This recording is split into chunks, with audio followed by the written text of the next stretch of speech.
Iya, Pak. Setidaknya ada 4 cara untuk menjadi kaya. 1, menjadi anaknya orang kaya, gagal. Kedua, menikah dengan anaknya orang kaya, itu kemungkinan masih ya. Terus kemudian cari janda kaya. Yang keempat adalah kerja keras. Iya, Pak. Kalau saya menyarankan yang keempat. Iya, Pak. Sarannya saya terima ini.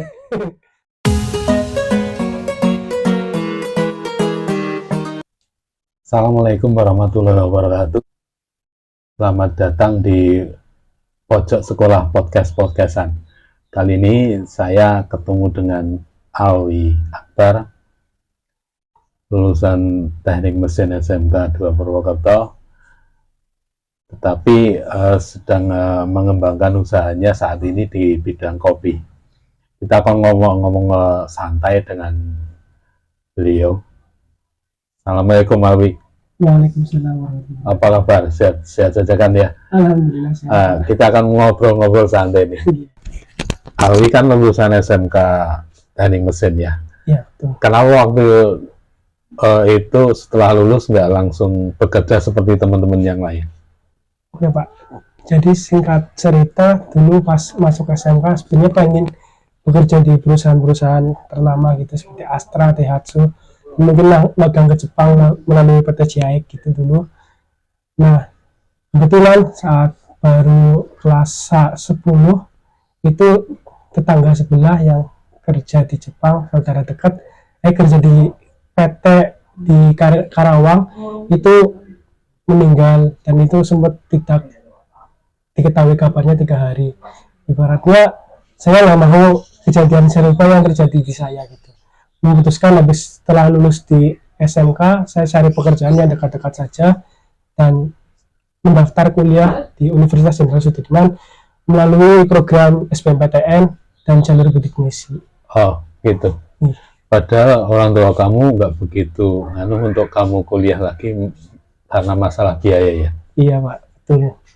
Cuman kalau dari saya sendiri pengen belajar karena melihat peluang dari pertanian sendiri itu kan ibaratnya konsumsi setiap hari, kebutuhan orang setiap hari, bahkan seluruh dunia itu butuh produk-produk pertanian gitu. Makanya saya masuk di Universitas Jenderal Sudirman dengan jurusan teknik pertanian itu. Tapi ada perkembangan waktunya, ternyata banyak sekali materi-materi yang di luar dari pertanian juga dipelajari karena teknik juga ya, keteknikan, dan mungkin udah jadi rezekinya saya di situ. Dari mesin meloncat ke pertanian, lama jauh banget. Iya, Pak. Itu memang sempat menimbulkan polemik dari orang tua, terus tangga teknik mesin sih biasanya ngelas, ngebubut, malah nabur tandur. Tapi di teknik pertanian sendiri itu sebetulnya tidak seperti itu. Kita juga nggak nandur, nggak bikin bibit gitu, itu enggak. Kita malah belajar teknik-tekniknya, seperti mungkin ada teknologi terbarukan itu ada di situ. Terus kita juga belajar elektronika instrumentasi, terus ada pelajaran juga gambar teknik yang waktu di SMK terulang lagi di kuliah gitu. Waktu itu langsung nyambung nggak? Waktu pelajaran-pelajaran yang sudah di SMK sih udah, malah jadi teman-teman pada tanya ke kita gitu. Anak-anak SMK ditanyain sama anak-anak SMA, ini gimana. Artinya langsung nyaman di jurusan pertanian gitu?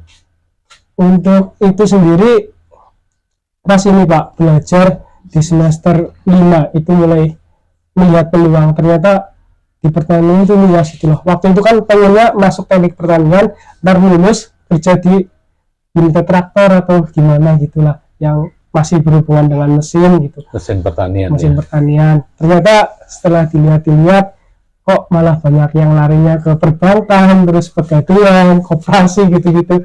Terus mungkin sales-sales produk pertanian, kok gitu-gitu. Terus pas belajar di semester 5 itu mulai ada pengolahan hasil pertanian, terus manajemennya.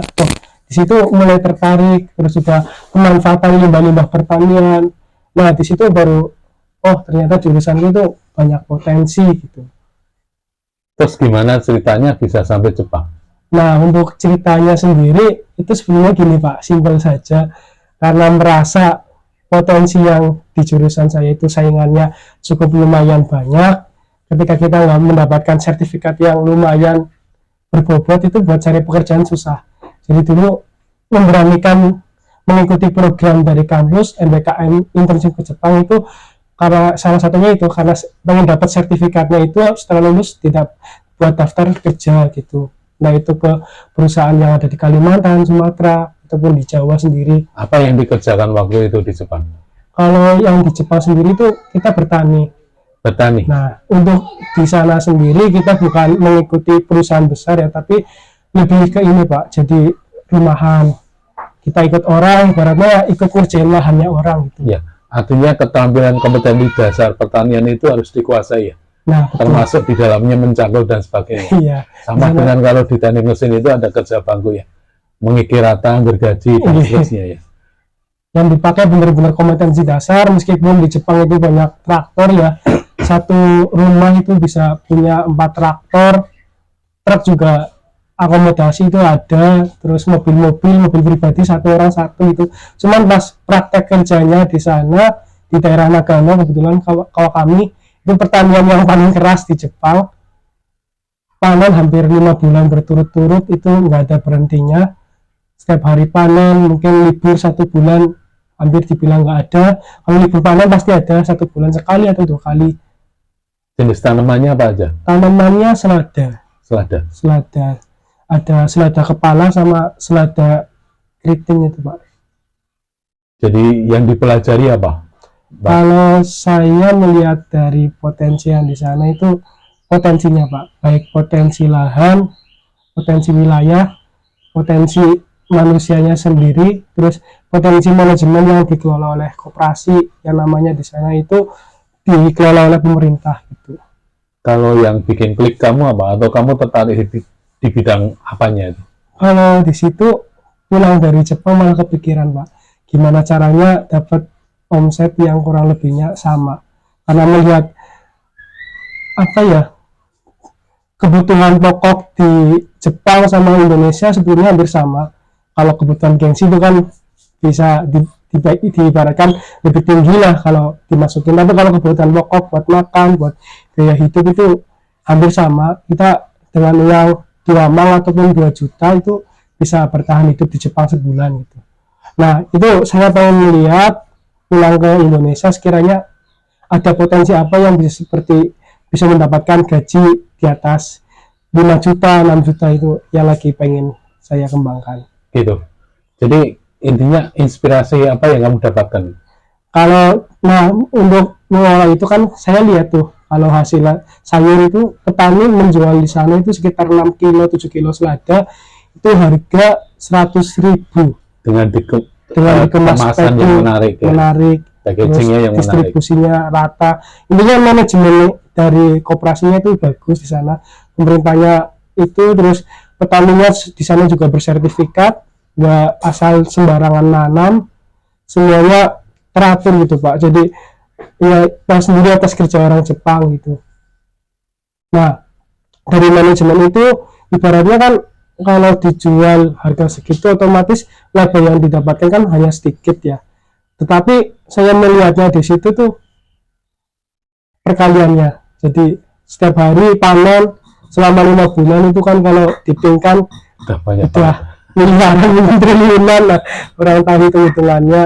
Ya intinya kayak gitu Pak. Jadi mungkin dari produk pertanian sendiri bisa digeluti yang sama di Indonesia seperti itu. Itu baru satu jenis tanaman ya, selada ya? Baru satu jenis tanaman. Belum yang lain ya? Belum yang lain. Cabai dan seterusnya. Kalau harga tanaman yang lain itu kan biasanya kan tiap daerah beda penanaman. Jadi kalau di Jepang modelnya itu swasembada pangan apa ya Pak. Jadi tiap daerah itu harus memenuhi kebutuhan pangannya sendiri. Ketika belum bisa lah baru ekspor atau datangin dari daerah lain gitu. Oh gitu. Tapi dioptimalkan yang apa yang ada di daerah sendiri gitu. Jadi kesimpulannya, ilmu apa yang kamu dapatkan selama magang 7 bulan ya di Jepang? Kalau saya sendiri pertama etos kerja, kedisiplinan orang kerja itu disiplinnya luar biasa Pak. Saya kerja dari jam 3 pagi tetapi berangkatnya jam setengah 3. itu setengah jam harus udah berangkat, udah kelahan. Kalau hujan juga tetap berangkat. Terus yang kedua itu melihat potensi pertanian sendiri. Nah itu memperkuat bahwa hidup di pertanian ya insya Allah ada, apalagi ketika kita menguasai teknologi yang lain, mungkin kayak Alsintan, alat mesin pertanian, terus mungkin kayak perhitungan, manajemen, itu kalau diperkuatkan dan didukung faktor yang lain itu bakal kuat. Dan yang ketiga sendiri itu yang tak lihat, Jepang itu potensi wilayahnya hampir sama dengan Indonesia, akan tetapi yang membedakan adalah cara pengolahannya. Di sana pertaniannya dari awal full organik dan itu memang diatur pemerintah. Dan yang lebih luar biasanya, ketika di Indonesia kan dapat lahan itu dibagi ya Pak. Misal orang tua punya lahan 1 hektar, anaknya 4, itu langsung bagi warisan buat nikahan dan lain sebagainya. Nah kalau di Jepang itu misal lahan 2 hektar, 3 hektar, 10 hektar gitu, punya anak 2 atau 3, itu ditanyakan ini siapa yang mau meneruskan gitu. Nah kan dilihat tuh sama orang tuanya, salah satu saja yang benar-benar serius, yang mungkin open telaten di bidang pertanian, nah itu yang bakal mewariskan. Makanya tanah di sana itu nggak habis pertaniannya, malah tiap tahun nambah. Kalau di sini habis ya. Iya, kalau di sini kan tiap tahun jadi rumah. Artinya sepulang dari Jepang itu terasa gemes ya, karena nggak punya lahan gitu ya. Sebetulnya ya Pak, sebetulnya pengen beli lahan juga, nyempil, cuman alhamdulillah belum takdirnya buat. Ya. Sebelumnya pernah punya angan-angan sampai ke Jepang gitu? Kalau sebelumnya itu benar-benar nggak punya Pak. Nggak punya. Karena melihat sendiri postur badan, Ya. dulu prosesnya kan gemuk banget. Ya. Nah, itu udah. Nah, Ya, sekarang kamu langsing gitu. Ideal katakanlah. gitu, alhamdulillah. Itu pas nyampe dari Jepang juga dibilang sama bos gendut dan lain Ya. sebagainya. Tapi pas akhir-akhir sekarang kurusan ya, terus kerjanya udah baik, lincah gitu-gitu. Artinya sudah bisa mengikuti irama disiplin kerjanya Jepang gitu ya. Iya Pak, alhamdulillahnya. Dan itu ini ilmu yang paling apa ya? Ilmu yang paling ya mahal gitu ya. Iya, lihatnya kalau emang kayak wirausaha di sana kan pertanian kan ibaratnya usaha ya Pak. Itu tak lihat benar-benar telaten. Ketika emang belum saatnya istirahat ya belum istirahat. Bahkan di sana istirahat dihitung kerja. Ibaratnya nggak boleh berisik. Ya istirahat ya makan atau apa. Bahkan buat istirahat kita buat tiduran gitu nggak boleh, sama bos dimarahin itu. Oh gitu. Kerjaan udah kelar ataupun apa ya berdiri gitu. Kalau tiduran gitu pas dijemput sama bos ya dimarahin. Oh gitu. Itu yang benar-benar tak ingat-ingat sampai sekarang. Selain kedisiplinan, apa yang kamu dapatkan? Kalau itu ini Pak, terkait perkataan Pak Guru itu, nulis syarat wafa.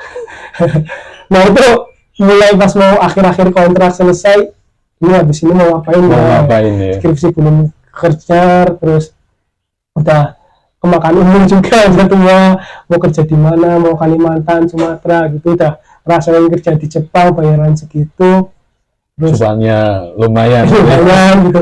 Ini lihat UMR di Purwokerto sedikit, ini mau ngapain? Pengennya sih setelah lulus ya tetap di Purwokerto aja gitu. Jadi ya ini sekarang lagi pengen membangun usaha Pak. Nah ini saya lihat banyak kopi ini, gimana ceritanya nih?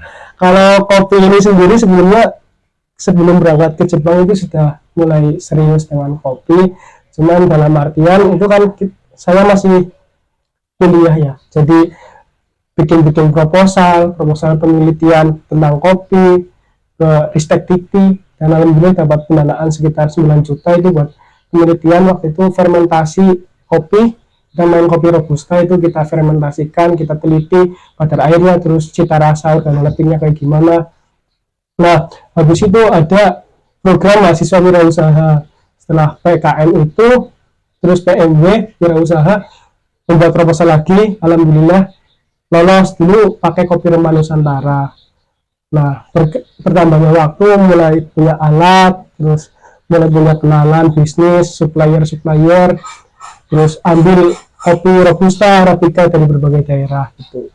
Nah, di situ saya pas masih belum berangkat ke Jepang, orientasinya adalah belajar, belum bisnis. Tapi kalau sekarang sudah mulai berubah orientasi. Bisnis ya. Iya Pak. Jadi yang didapat dari Jepang itu selain ilmunya, ya tentunya itu manajemen, yang paling utama itu kedisiplinan, dan tentunya Pola pikir. modal yang pola pikir dan modal yang sebenarnya nggak sedikit ya Iya. yang didapatkan. Kalau buka-bukaan aja selama 7 bulan itu sebetulnya untuk pendapatan total itu sekitar 80 juta itu selama 7 bulan kerja di sana. Akan tetapi buat dipotong biaya makan, terus biaya cicilan ke LPK, pemberangkatan, terus biaya mungkin kayak kemarin sebelum berangkat kan beli baju, beli koper, terus beli bumbu lah dan sebagainya. Itu ya sampai Indonesia sekitar 25 jutaan. Itu udah dipotong sama buat keinginan orang tua, terus transfer tiap bulan ke orang tua gitu Pak. Jadi sebulan 25? Nggak nyampe Pak. Nggak nyampe. Itu kalau Pak Tegino terus dapat perusahaan yang banyak lahannya itu bisa 30 juta sebenarnya Pak di daerah saya. 30 minim 22 lah, itu udah bersih, tinggal buat uang makan. Itu minim segitu. Akan tapi saya pas di Jepang itu wilayah dapat perusahaan yang sepi ataupun lahannya sedikit. Jadi ya kerja kalau di Jepang kan per jam, dapat jam kerjanya sedikit, otomatis pendapatannya sedikit. Tapi ya itu udah jadi takaran rezekinya saya segitu. Artinya alhamdulillah dari Jepang itu bisa untuk beli peralatan roasting. Iya. Dan modal ya. Alhamdulillah modal kembali, karena kemarin sebelum berangkat juga sempat pakai modal kopi buat berangkat.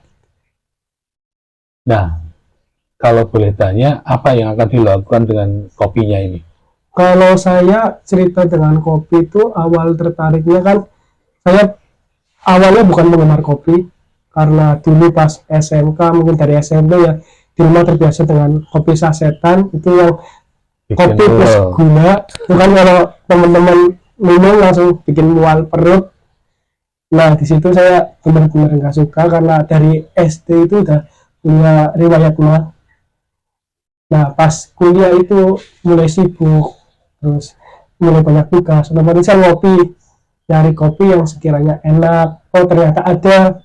Terus juga saya pelajari itu di buku-buku kuliah, di jurnal ataupun di skripsi orang, itu saya pelajari kok kenapa kopi yang sasetan itu nggak enak, terus kopi yang saya minumnya enak gitu. Ternyata ketika kopi diolah dengan baik, dipetik ibaratnya cara yang benar, pengolahannya yang benar, terus dimasak dengan benar, diseduh dengan benar, itu nggak bikin perut sakit, malah adem di lambung ya. Adem, ya. Malah ketagihan. Yang dulu pas sebelum kenal kopi sempat mah, terus asam lambung, pendarahan lambung juga, sekarang malah belum kumat lagi. Ya, artinya terus jadi potensi bisnis ya. Nah, dari situ kan saya kan melihat kopi itu nggak langsung satu seruputan langsung suka loh Pak. Ya. Jadi sedikit-sedikit pakai es kopi susu lah, ya. Terus penyajian filter gitu-gitu, ya. Terus baru tubruk-tubruk. Nah itu makanya saya namakan trial coffee kan, karena saya minum kopi itu butuh latihan, nggak instan itu. Nggak instan suka. Nah, dari lahir itu senang kopi itu enggak. Itu dari lahirnya senangnya es teh, es sirup, satu-satu Pak. Kamu memandang bisnis kopi itu seperti apa? Kalau kopi ibaratnya kita melihat kopi itu seperti emas. Oh gitu. Emas hitam ya. Nah, kalau emas kan sekarang yang emas kadar tua itu 1 gramnya kan mungkin 600.000 ya Pak. Yeah. Di kopi juga ada 1 kilonya 600.000. Ada. Itu kopi luwak. Yeah. Itu kan mahal. Yeah. Itu kayak melihat potensi kopi itu seperti itu. Terus juga ya yang saya sampaikan tadi, ketika di Jepang konsumsi selada, di sana kan orang-orangnya kan suka sayur mentah. Yeah. Seladanya di sana kan gurih terus gitu. Nah, ketika saya melihat kopi di Indonesia itu kan potensinya banyak sekali. Yeah. Itu populasi, kalau pencatatan di Badan Pusat Statistik itu berapa ratus juta ton itu per tahunnya produksi, baik Robusta atau Arabica. Nah ini yang kadang kita melihat potensi yang masih bisa kita olah buat jadi cuan itu. Jadi kamu melihat masa depan di kopi ini ya? Iya, apalagi sekarang kan banyak tren terkini terkait kopi, Pak. Kafe-kafe hampir tiap 1 kilometer pasti ada, mungkin 500 meter, ataupun kalau di pusat perkotaan kan malah akur Pak, kafenya jajaran semua Ya. itu. Apalagi ada fenomena Starling ya, Starbucks keliling. Betul. Ya, itu dari satu sisi ya. Satu sisi yang lain, ini untuk memberdayakan untuk petani kopinya. Nah, itu. Yang pertama petani kopi karena potensinya banyak, terus kedepannya sih karena tahu cara pengolahannya kayak gimana yang baik dan benar, pengennya ikut mengedukasi. Cuman itu masih dalam jangka waktu yang mungkin 2-3 tahun ke depan lah. Nah, itu terkait potensi kopi tadi. Terus yang kedua terkait potensi kopi yang enak gitu Pak, enak yang dikonsumsi yang seperti saya rasakan itu. Ini bagaimana masyarakat umum itu kan kalau Ikut kita merasakan ya. nah ikut merasakan itu yang jadi PR, dan mungkin kedepannya akan saya masuk ke dunia bisnis seperti itu, sekalian mengenalkan produk kopi sendiri dari Indonesia, pengolahan yang baik dan benar, kita edukasikan ke masyarakat umum yang mungkin awam hanya beli kopi di warungan gitu-gitu. Ini kita mulai edukasikan. Saya nilai itu kamu termasuk tamatan saya yang berani berpikir out of the box. Maksudnya yang tadinya itu lulusan mesin, terus kerjanya di perusahaan-perusahaan mesin yang berhubungan ke itu, tapi ini berani melompat ya. Iya Pak. Ya. Pesan-pesan kamu untuk teman-teman gimana? Kalau pesan-pesan buat teman-teman, ibaratnya mungkin gini, pasti buat ada kelas ya, Ya. udah mulai ditanyakan ini Ya. yang kelas 12, kelas 11, baru ini sarap apa? Ya. Itu udah mulai ditanyakan. Kemudian pikir-pikirkan, dulu sempat disarankan oleh Pak Guru, Ya. itu suruh Kalau dulu universitas. pertanyaannya kan kapan mau nikah gitu kan? Iya itu, barunya sarap apa kan saking Pak Nur Susanta Pak. Itu beliau tanya, terus mengasih edukasi, kalau kuliah gini-gini, bisa ijazahnya ibaratnya menang dipakai sampai umur puluhan tahun lah, 30 atau 40 tahun itu masih bisa dipakai. Tapi kalau ijazah SMK kan mungkin secara kita harus punya soft skillnya itu loh. Ketika pengen masuk bengkel itu soft skillnya ataupun hard skillnya ya, terutama hard skill itu harus benar-benar dikuasai. Tapi kalau pakai ijazah S1 katanya daftar misal peluang buat SMA itu, kita masuk itu ketampak keterima, terus masuk ke yang S1 gitu masih banyak lowongan gitu. Nah itu dulu makanya pengen mikir ke kuliah. Nah terus pas udah kuliah melihat potensi Ingin kok kerja. pengen kerja ke Jepang gitu. Pas pengen ke Jepang, ini di Indonesia bayaran yang sama kayak di Jepang itu di mana itu nggak ada.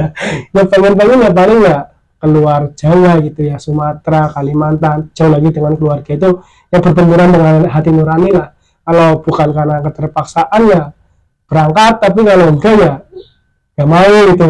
Jadi mikir bagaimananya pulang ke Indonesia itu kita menghasilkan uang yang banyak tetapi juga bermanfaat gitu Pak.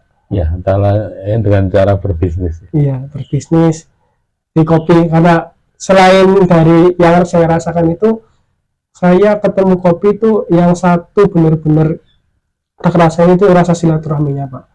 Silaturahminya. Nah, Dan ibaratnya manfaat kopinya itu sendiri ya. nah iya, kayak saya merasakan manfaat buat kopi itu para teman-teman buat kerjaan tugas kuliah dan lain sebagainya, buat aktivitas biar nggak ngantuk, itu manfaatnya yang saya rasakan. Terus di sisi lain ketika kita duduk-duduk sambil ngopi itu kan nambah rasa persaudaraan, terus Diplomasi kopi ya. enaknya di situ. Oke. Jadi pesannya itu jangan takut berpikir yang lain ya. Iya Pak, insya Allah ketika kita menjalani usaha ada ilmunya, terus benar-benar udah apa ya, yakin karena usaha itu cuma dua, kalau nggak gagal ya berhasil.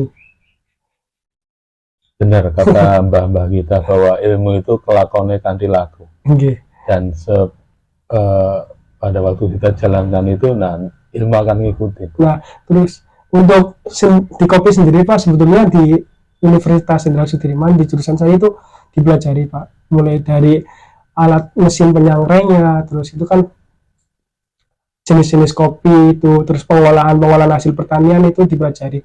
Jadi ya pengen kerja di luar pertanian, sebetulnya enggak Pak. Kan kalau S1 rata-rata kan di luar jurusan ya, entah itu masuk perbankan. Nah, ketika kita menggeluti di kopi, mungkin ada omongan ya, oh, kuliah S1 kok malah jualan kopi gitu. Itu kan di hati yes banget. Nah, mesin kok malah kopi gitu ya. Nah, tapi sebetulnya di teknik mesin sendiri kan perputaran coolingnya juga dipelajari, terus sirkulasi udara dalam tabung juga dipelajari, di pertanian juga sama, terus rangsangan alat bahannya itu juga kan di teknik mesin, di teknik pertanian itu dipelajari semua. Jadi usaha di kopi ya selain sesuai mempelajari di kejuruan ataupun di kuliah, juga buat usaha sendiri gitu Pak. Ya, dan sekarang mulai gemas ya, bagaimana mendatangkan modal ya. Iya Pak. Setidaknya ada 4 cara untuk menjadi kaya. 1, menjadi anaknya orang kaya, gagal. Kedua, menikah dengan anaknya orang kaya, itu kemungkinan masih. Ya, terus kemudian cari janda kaya. Yang keempat adalah kerja keras. Iya Pak. Kalau saya menyarankan yang keempat. Iya Pak. Sarannya saya terima ini. Terima kasih buat saran. Terima kasih atas obrolannya, Alwi Akbar, pengusaha kopi, Amin. mahasiswa pertanian. Amin. Assalamualaikum warahmatullahi wabarakatuh. Terimalah salam dari kami, sekali merdeka belajar, tetap merdeka belajar.